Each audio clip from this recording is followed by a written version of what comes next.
Have you ever been offered a good opportunity but refused? What was the situation? I turned down a chance to join a reality show because I can't handle that much drama.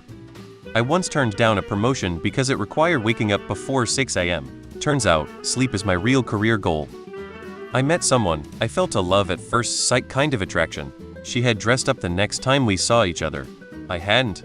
She looked a little disappointed, but kept staring and smiling at me.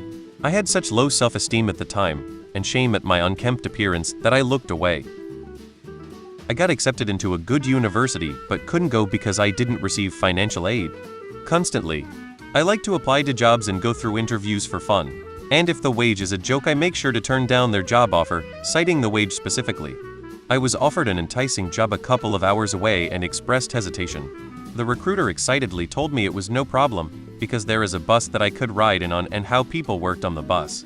I said that was great and asked if the time working on the bus was part of the work day and got silence. I declined. That's a 12-hour day. No. I got a verbal offer and they wanted an answer over the phone on the spot. It was Thursday. I asked to think it over the weekend.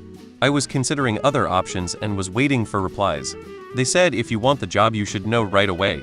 I asked for 24H, they said okay, and I rejected them the next morning.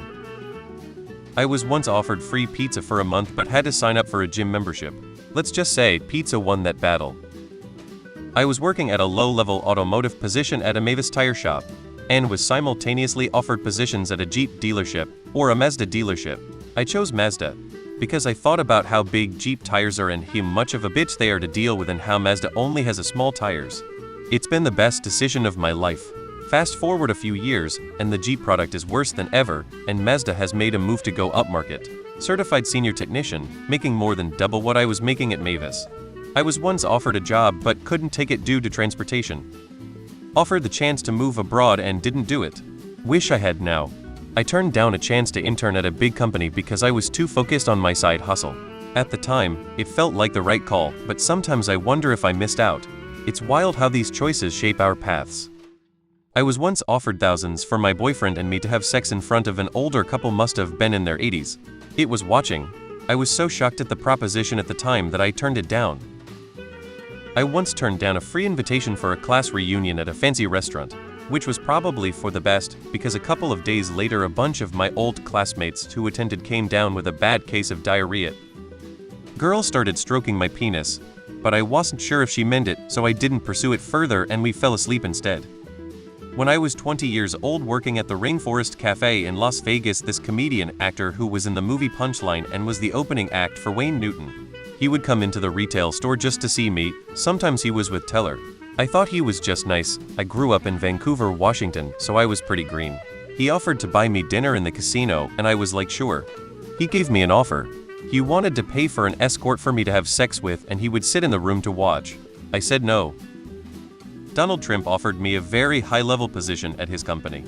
I had to refuse, because I was going in a very different direction at the time. I ended up getting work as a session musician for a number of years, not Donald Trump. I was being very obviously hinted at to go back to a girl's place, but I had to go home because it was my mom's funeral the next day. I got a good job that I thought was going to put me in an office on the East Coast, but it was West Coast only. I honestly just don't want to move that far from my family, friends, etc. I was in a creative writing class in JUCO. There was a doctor in the class for fun. He said that he and his partners were looking to sponsor the education of a promising young student. He was looking right at me when he said this. I don't know if he really was thinking of me, but I thought of my wife, son, and full-time job, and I thought no more of it. Besides, I had to be older than what they were looking for. I was all of 22.